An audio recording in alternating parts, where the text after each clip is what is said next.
Hello,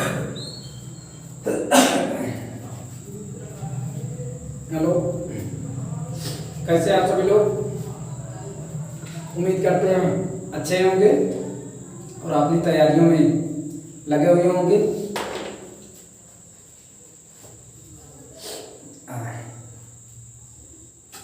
आज हम लोग एक नए टॉपिक की शुरुआत करने चल रहे हैं। आप देख रहे होंगे कूलाम का नियम तथा वैद्युत क्षेत्र, इसकी चर्चा करेंगे। कूलाम के नियम तथा वैद्युत क्षेत्र की चर्चा हम लोग करेंगे। ये पाठ का नाम है हमारा। हम लोग फिजिक्स 12 की फिजिक्स, इंटर की फिजिक्स शुरू करना चाहते हैं और ये पहला वीडियो होगा। पहले वीडियो में हम लोग उसको सिर्फ कॉन्सेप्ट को समझेंगे, आगे की चीज़ें आगे वीडियोज में मिलती रहेंगी आप लोगों को। तो कूलाम का नियम तथा वैद्युत क्षेत्र, या इसी को हम लोग आवेश और इसी को हम लोग वैद्युत आवेश और वैद्युत आवेश और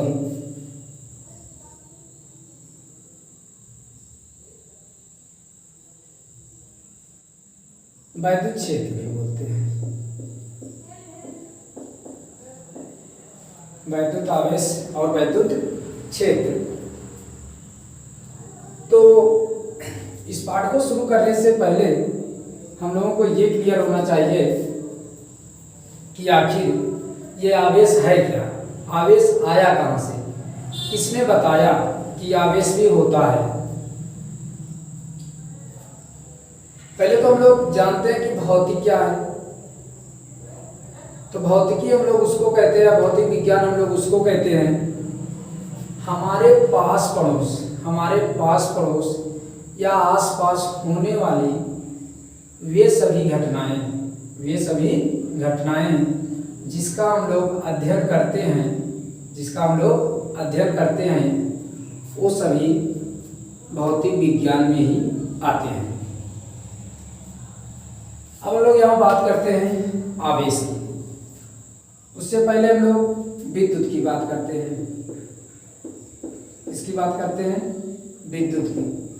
आखिर विद्युत है क्या, किसने बताया? तो जिस प्रकार से आप देखते हैं कि हमारा जो ब्रह्मांड है, ब्रह्मांड हमारा ऊर्जा का एक सबसे बड़ा स्रोत है। ब्रह्मांड ऊर्जा का सबसे बड़ा स्रोत है। कौन? ऊर्जा का। तो विद्युत भी हमारा एक ऊर्जा ही है। अधिकतर लोग इसको प्रकाश बोल देते हैं,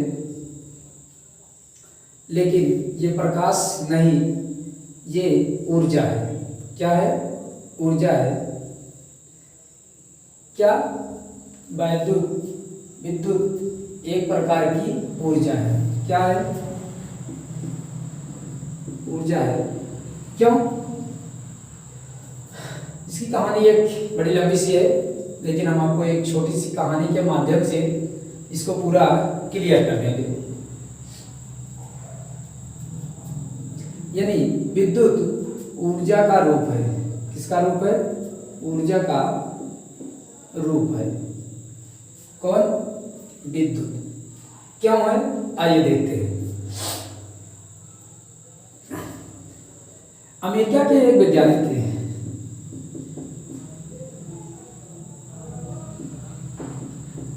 अमेरिका के एक वैज्ञानिक थे। कौन थे? Benjamin Franklin. कौन थे? Benjamin Franklin. बेंजामिन फ्रैंकलिन ने ही पहले बताया कि विद्युत होता है। कैसे बताया? जिस समय फ्रैंकलिन थे अमेरिका में, उस समय अमेरिका में कपड़े के बड़े बड़े पतंग बनाया करते थे लोग, और उसको उड़ाने का शौक था लोगों का। कपड़े के पतंग बनाकर लोगों को उड़ाने का शौक था। या कह लीजिए कि उस समय पतंग की प्रतियोगिता होती थी। पतंग के लिए लोग शर्त रखते थे, बाजी लगाते थे, उससे पैसे इकट्ठा करते थे। ये एक समय की बात है। ये बेंजामिन फ्रैंकलिन एक बार पतंग उड़ा रहे थे। क्या कर रहे थे? पतंग उड़ा रहे थे, और इनका पतंग बहुत हाई था, ऊपर बहुत था, आकाश में ऊपर गया हुआ था। अचानक मौसम खराब हो गया। मौसम खराब होने की वजह से बादल गिराए। क्या गिराए? बादल गिराए। जब बादल गिराए तो बिजली चमकने लगी, बिजली कड़कने लगी, आवाज सुनाई देने लगी। तो ये देखते हैं जब बिजली कड़कने लगती है, जैसे ही बिजली कड़कती है, चमकती है, इनके हाथ में एक शॉट टाइप महसूस होता है, झटका सा लगता है इनको। किनको? बेंजामिन फ्रैंकलिन को। कब? जब बिजली कड़की, आवाजें निकली, उसी समय बेंजामिन फ्रैंकलिन के हाथ में एक झटका सा महसूस हुआ, इनको आभास हुआ। तो इन्होंने बताया कि यह एक प्रकार का विद्युत है, एक प्रकार का विद्युत है। ऐसा क्यों होता था? अब हम लोग देखते हैं विद्युत का कारण क्या है। अगर कारण की बात की जाए, क्यों ऐसा होता है, क्यों ऐसा होता है, तो ये विद्युत का कारण था घर्षण। क्या था? घर्षण। कब? जब बादल आपस में टकराते हैं, आपस में घर्षण होता है, तब वहां से क्या निकलती है? बिजली कड़कती है, और वह बिजली जब इस पर पड़ी तो इस पर भी घर्षण हुआ, और इसकी वजह से इनके हाथ में एक शॉट टाइप लगा। तो उन्होंने बताया कि ये विद्युत है। तो विद्युत उत्पन्न होने का कारण क्या है? घर्षण। यही अगर घर्षण ना होता तो विद्युत की उत्पत्ति नहीं होती, विद्युत की उत्पत्ति नहीं होती। तो आपने देखा कि बेंजामिन फ्रैंकलिन पतंग उड़ा रहे थे, अचानक मौसम खराब हुआ। मौसम खराब होने की वजह से बादल गिराए, बादलों में कड़कड़ाहट हुई, यानी बिजली चमकी, जिसके कारण इनके हाथ में एक शॉट टाइप झटका सा महसूस हुआ। तो इन्होंने सोचा आखिर ये है क्या? तो इन्होंने इसका कारण बताया कि ये क्या है? घर्षण के कारण उत्पन्न हो रहा है, और ये जो घर्षण के कारण उत्पन्न हो रहा है उसी को हम लोग विद्युत कहते हैं, उसी को हम लोग विद्युत कहते हैं। तो आप ये कहेंगे कि आपने तो अभी ऊर्जा बताया है, इसको भी आगे मैं डिफाइन कर दूंगा। अभी आप यहाँ विद्युत समझ लीजिए, बस क्या समझ लीजिए? विद्युत। क्यों? क्योंकि जब बेंजामिन फ्रैंकलिन ने बताया कि विद्युत है और उसने कारण बता दिया, या इस कारण से होता है, घर्षण के कारण से होता है। किसके कारण से होता है? घर्षण के कारण से होता है।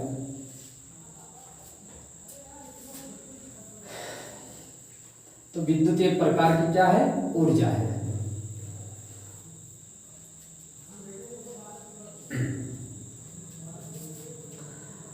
बात आगे बढ़ी, कुछ दिन ऐसे बीतता गया, लोगों ने इग्नोर किया, लेकिन बाद के कुछ वैज्ञानिक आए और अपने लैब में इसका प्रयोग करना शुरू किया। प्रयोग कैसे हुआ? एक बार की बात है। क्या है? एक बार की बात है। थेल्स नामक वैज्ञानिक था। थेल्स नामक वैज्ञानिक ने, वे कहीं जा रहे थे, रास्ते में वो विश्राम करने के लिए, चलने के बाद थक जाते हैं लोग, तो विश्राम करने के लिए बैठ गए, और जिस स्थान पर वे बैठते हैं वहाँ पर कांच की छड़ और रेशम के धागे पड़े हुए थे। ये कांच की छड़ और ये रेशम,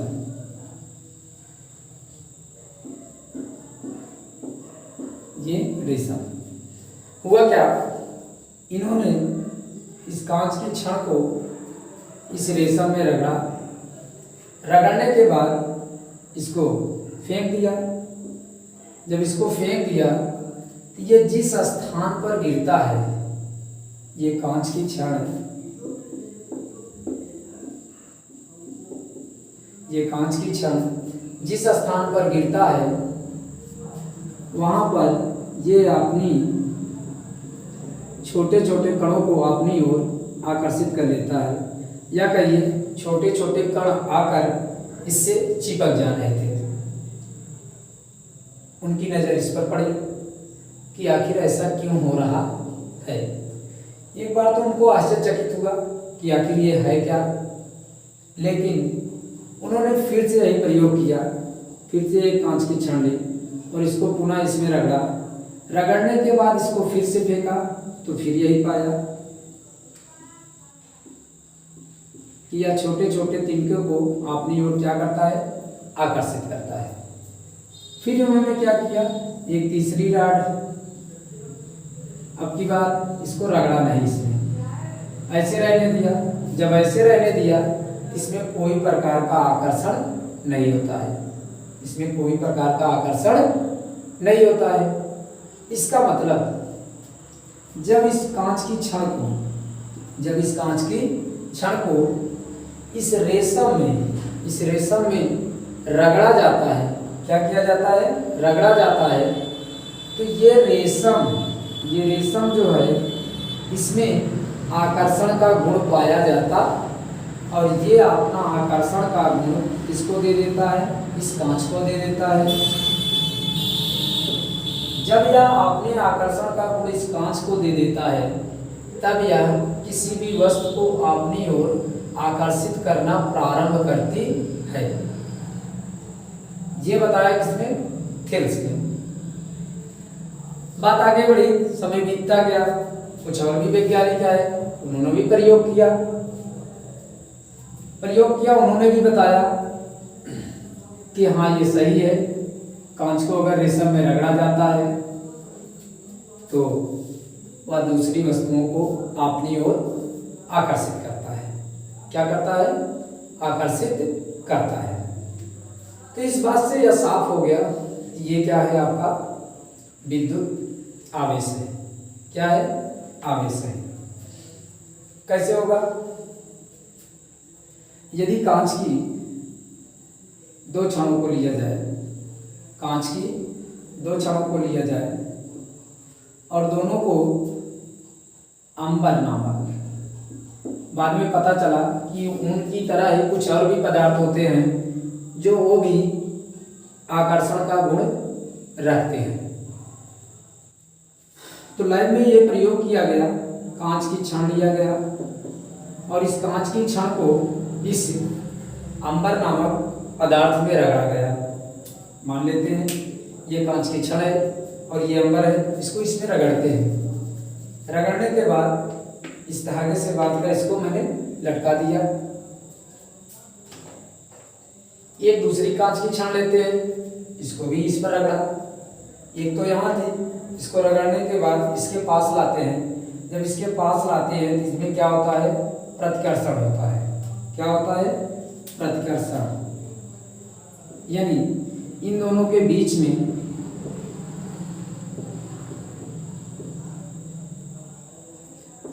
प्रतिकर्षण होता है। क्या होता है, प्रतिकर्षण होता है। ठीक, कब, जब दोनों कांच की छड़ें ली जाएंगी तब, और दोनों को किसी एक ही पदार्थ से रगड़ा जाएगा तो दोनों को जब पास पास लाया जाता है तो क्या होता है,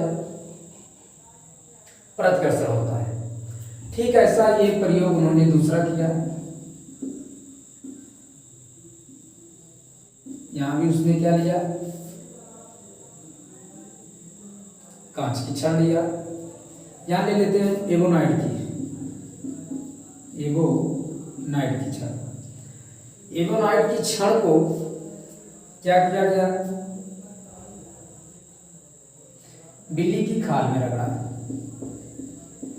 बिल्ली की खाल, जब एवोनाइड की छड़ को बिल्ली की खाल में रगड़ा उसको लटकाया, एक दूसरी छड़ लिया, ये भी हो गया नाइट की है, इसको भी इसमें रगड़ा, दोनों को पास पास लाते हैं, तो फिर वही प्रक्रिया होती है।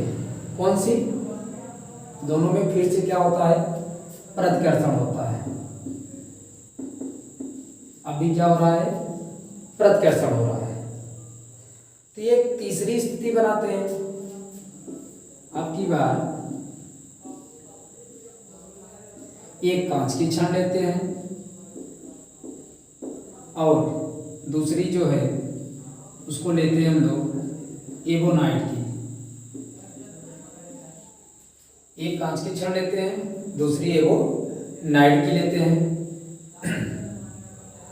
जब दोनों को रगड़ा गया, फिर से चाहे इसमें रगड़िए दोनों को, चाहे उसमें रगड़िए, उससे कोई मतलब नहीं। जब दोनों को रगड़ा गया, अब की बार जब पास पास लाया गया, दोनों को पास लाते हैं, तो दोनों के बीच में आकर्षण होता है।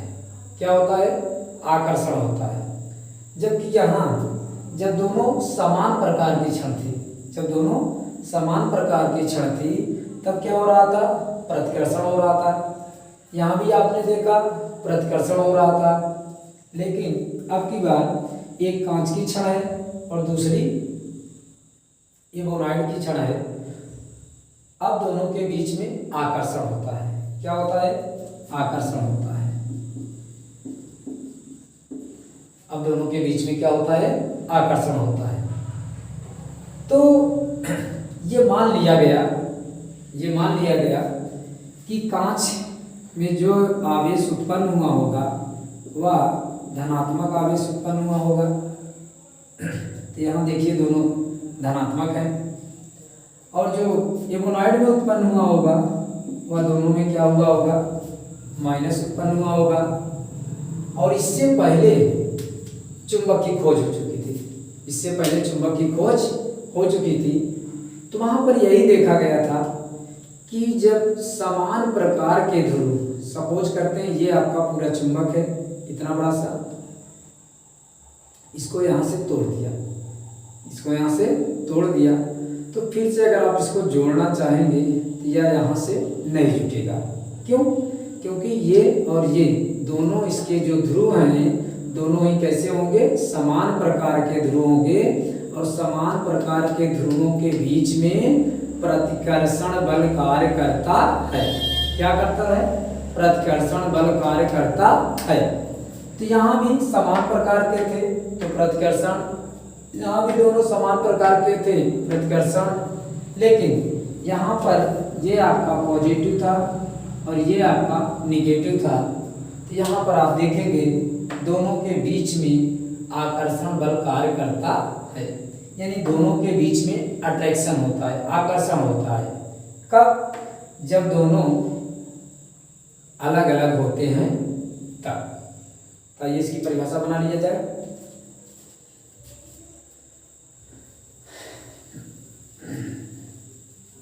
हेडिंग आप लगा लेंगे, आप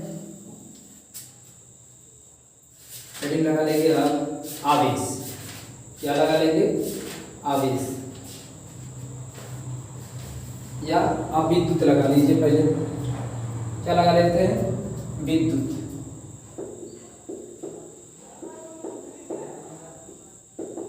विद्युत हेडिंग लगा लेते हैं।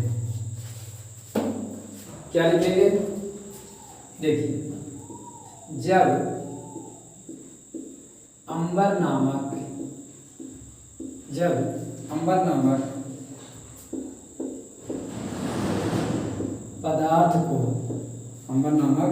पदार्थ को ऊन से रगड़ा जाता है। किससे रगड़ा जाता है? ऊन से रगड़ा जाता है। तो वह छोटे छोटे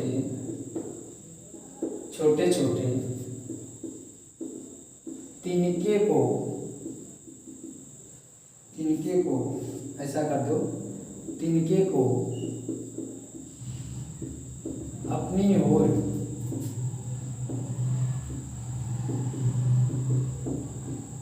आकर्षित करता है। क्या करता है? छोटे छोटे तिनकों को अपनी ओर आकर्षित करता है। अंबर में यह गुण रगड़ने के कारण आता है। किसके कारण आता है? अंबर में यह गुण रगड़ने के कारण आता है, या इसी रगड़ने को हम लोग घर्षण के कारण आता है, ऐसा भी कह सकते हैं।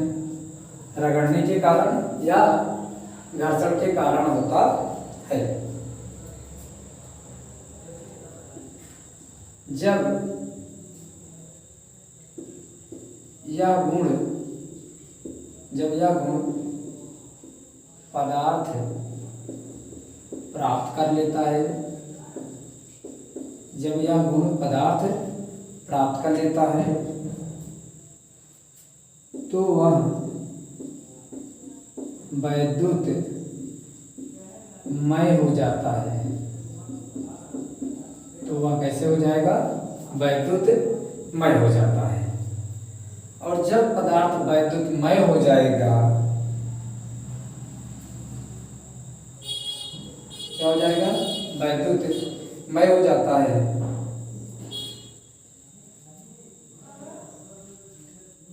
तथा वह कारण तथा वह गुण जिसके कारण यह गुण उत्पन्न होता है, जिसके कारण यह गुण उत्पन्न होता है, वैद्युत कहलाता है। क्या कहलाएगा? वैद्युत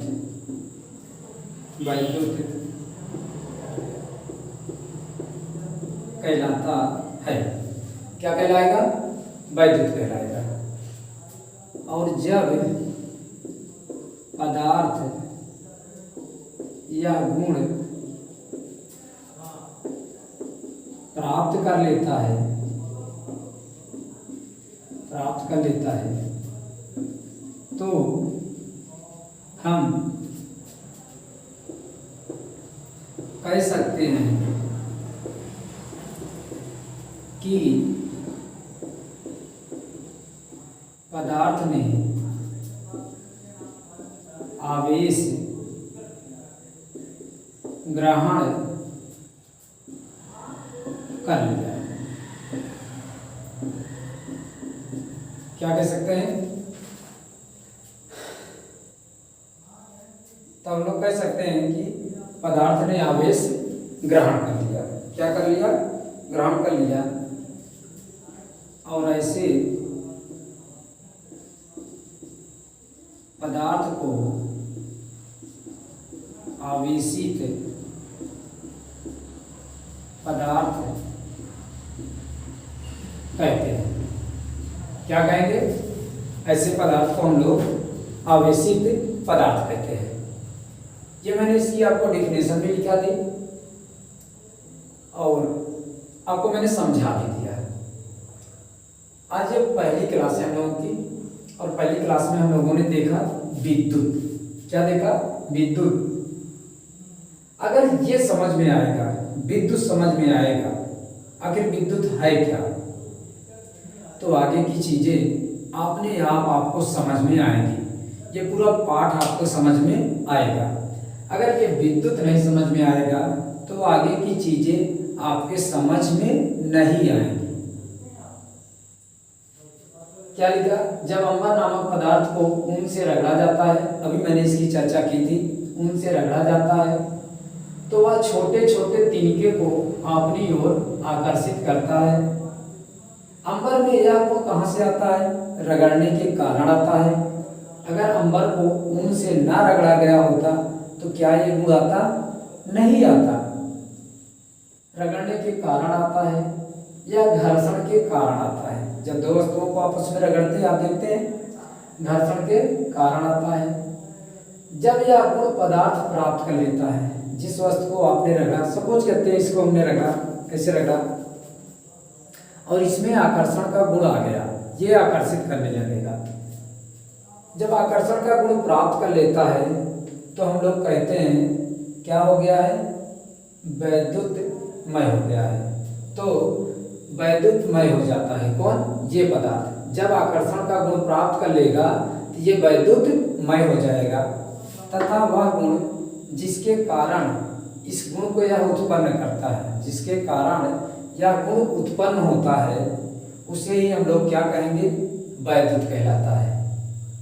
अभी देखिए वैद्युतमय कब हुआ, जब उसमें आकर्षण आया, जब उसमें आकर्षण आया, यानी उसी आकर्षण को ही हम लोग क्या कहेंगे, वैद्युत कहेंगे। और पदार्थ यह गुण प्राप्त कर लेता है, और पदार्थ यह गुण पदार्थ कर लेता है, तो हम लोग क्या कहेंगे, उसे कह सकते हैं कि पदार्थ आवेश ग्रहण कर लिया है। पदार्थ ने क्या ग्रहण कर लिया है, आवेश ग्रहण कर लिया है। और जब पदार्थ आवेश को ग्रहण करेगा तो उसी को हम लोग कहते हैं आवेशित पदार्थ। क्या कहेंगे, आवेशित पदार्थ। ये हमारा फर्स्ट वीडियो है और उम्मीद करते हैं जिस तरीके से आपको बताया गया आप विश्वास कीजिए ये आपके समझ में आएगा। अगली जो क्लास होगी, अभी इसकी 2 क्लासें मैं बेसिक चलाऊंगा, जिस तरीके से लिखा गया इसी तरीके से बेसिक चलाऊंगा। देखिए आप कमेंट करके बता दीजिए, अगर ऐसे नहीं पढ़ना है आपको तो मैं शॉर्ट टाइम में आपको पढ़ा दूँ, समझा दूँ। लेकिन आप जानते हैं कि हम आप इतने बुद्धिजीवी थोड़ी हैं कि सारी चीज़ों को ऐसे कवर कर लें, ऐसे कवर नहीं होगी। तो अगर ऐसे कवर नहीं होगी तो आपको लिखना पड़ेगा, मेरे साथ आपको एक नोट्स बनाना पड़ेगा, और ये आपका ऐसा नोट्स होगा कि आप इसको कभी भूलेंगे नहीं। मैंने अभी आपको कहानी के माध्यम से भी बता दिया और मैंने आपको लिखा भी दिया। 2 या 3 क्लासेज ऐसी ही रहेंगी, फिर उसके बाद कोर्स भी पूरा कराना रहेगा। उसके बाद कोर्स हम लोग क्या करेंगे, तेजी से थोड़ा पढ़ेंगे। तो ये पहला वीडियो था, उम्मीद करते हैं ये आपको अच्छा लगेगा। आप अपने कमेंट्स करके बताइए, कमेंट बॉक्स में जाकर बताइए। आप हमारे चैनल को सब्सक्राइब कर लीजिए, राज स्टडी पॉइंट बाय मंजे sir, Raj study point by मंजे सर के नाम से हमारा चैनल चल रहा है। और सारी की सारी चीज़ें, मैथ भी, फिजिक्स भी, केमिस्ट्री, तीनों सिलेबस मैंने लगा दिया है और तीनों सिलेबस को मैं खुद ही प्रोवाइड कराऊंगा। उम्मीद करते हैं कि सारी की सारी चीज़ें समझ में आएगी। पीछे के आप वीडियोज देखिए और वहाँ से उसको समझिए, अच्छा लगे। ठीक है, मिलते हैं अगली क्लास में।